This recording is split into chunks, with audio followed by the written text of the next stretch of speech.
अंतर्राष्ट्रीय गीता जयंती महोत्सव के तहत हरियाणा में आज 48 कोस तीर्थ सम्मेलन का भव्य आयोजन किया गया, जिसकी भव्यता देखते ही बन रही थी। कार्यक्रम में हरियाणा के मुखिया नायब सिंह सैनी ने युवाओं को भगवद गीता पढ़ने और आध्यात्म के अध्यायों का अनुसरण करने की भी सलाह दी। देखिए ये खास रिपोर्ट। हरियाणा के सीएम नायब सिंह सैनी कुरुक्षेत्र में आयोजित 48 कोस तीर्थ सम्मेलन में शामिल हुए, जहां से उन्होंने साफ साफ कहा है कि प्रदेश सरकार कुरुक्षेत्र को दुनिया का सबसे गौरवपूर्ण स्थान बनाने के लिए प्रतिबद्ध है। आपको बता दें, 2016 से कुरुक्षेत्र में गीता महोत्सव को अंतर्राष्ट्रीय स्तर पर मनाया जा रहा है। कोस तीर्थ सम्मेलन में पहुंचने से पहले सीएम सैनी द्वारा कुरुक्षेत्र के 48 कोस में आने वाले तीर्थों की जानकारी देने वाली पुस्तिका का विमोचन किया गया। इस अवसर पर सीएम ने सभी को गीता जयंती पर शुभकामनाएं देते हुए कहा कि महाभारत काल में आज ही के दिन कुरुक्षेत्र की पावन धरा पर भगवान श्री कृष्ण जी ने अर्जुन के माध्यम से मानव मात्र को गीता का कर्मयोग का अमर संदेश दिया था। उन्होंने कहा कि धर्म क्षेत्र कुरुक्षेत्र में पिछले 17 दिनों से गीता प्रेमी सज्जन एवं श्रद्धालु 10वें अंतर्राष्ट्रीय गीता महोत्सव का आनंद ले रहे हैं। इसके अलावा भी इन दिनों पूरा हरियाणा गीतामयी है।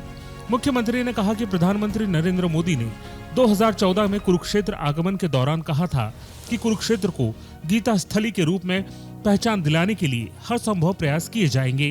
प्रधानमंत्री के मार्गदर्शन के बाद 2016 से गीता महोत्सव को अंतर्राष्ट्रीय स्तर पर मनाया जा रहा है।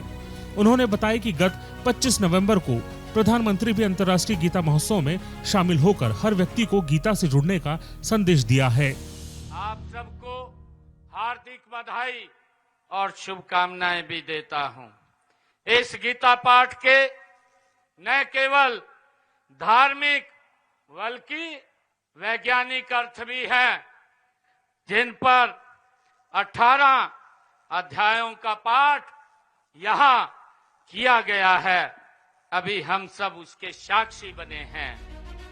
नायब सिंह सैनी ने देश के कई प्रसिद्ध मंदिरों का उदाहरण देते हुए कहा कि प्रधानमंत्री नरेंद्र मोदी भी लुप्त प्राय हो रहे तीर्थ स्थलों के जीर्णोद्धार को प्राथमिकता दे रहे हैं।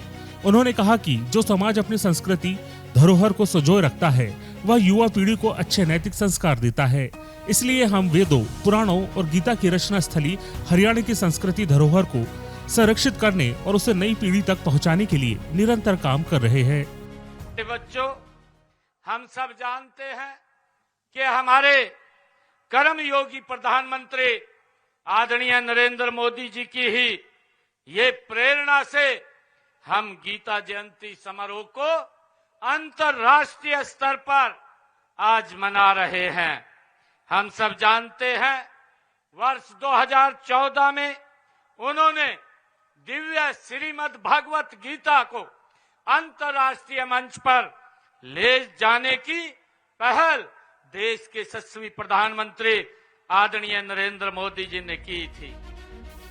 मुख्यमंत्री ने कहा कि प्रदेश सरकार का प्रयास है कि ब्रज की 84 कोसी यात्रा की तर्ज पर 48 कोस कुरुक्षेत्र भूमि में स्थित तीर्थों की यात्रा शुरू की जाए।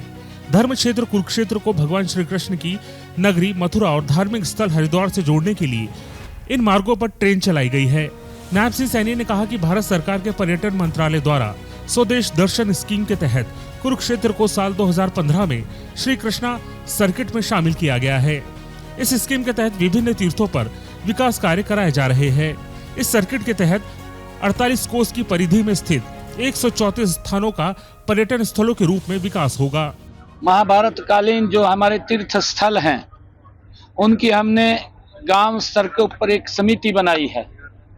उस समिति को हमने कहा है कि आप अपने अपने इन तीर्थ स्थलों का ध्यान रखें, उनकी स्वच्छता के लिए, उनके नवीनीकरण के लिए, उनके सुदृढ़ीकरण के लिए, ताकि बाहर से जो लोग आएं तो कुछ न कुछ वो यहाँ से छाप लेकर के जाएं। मुख्यमंत्री नायब सिंह सैनी ने कहा कि गीता की जन्मस्थली ज्योतिसर में लगभग 13 करोड़ 63 लाख रुपए की लागत से लगभग 40 फीट ऊंची विराट स्वरूप प्रतिमा पर स्थापित की गई है। उन्होंने कहा कि कुरुक्षेत्र में जन जन की आस्था के विभिन्न केंद्र स्थापित हो रहे हैं। देश के दूर दराज के क्षेत्रों में विद्यमान मंदिरों के दर्शन भी अब कुरुक्षेत्र में किए जा सकते हैं। हमने इन मंदिरों की स्थापना के लिए जमीन अलॉट की है। गीता जयंती महोत्सव और अनुभव केंद्र की बात कही है। जिससे कि पूरी दुनिया में ये बड़ा संदेश कुरुक्षेत्र का गया है और बहुत सारे लोग इस कुरुक्षेत्र की अनुभव केंद्र को देखने के लिए, उस महाभारत कालीन थीम को देखने के लिए यहाँ पर आएंगे। हरियाणा में हुए इस भव्य आयोजन की चर्चा देश भर में हो रही है। अध्यात्म के क्षेत्र में किए जा रहे इस पहल से हरियाणा में आर्थिक तरक्की के भी आसार ज्यादा दिख रहे हैं।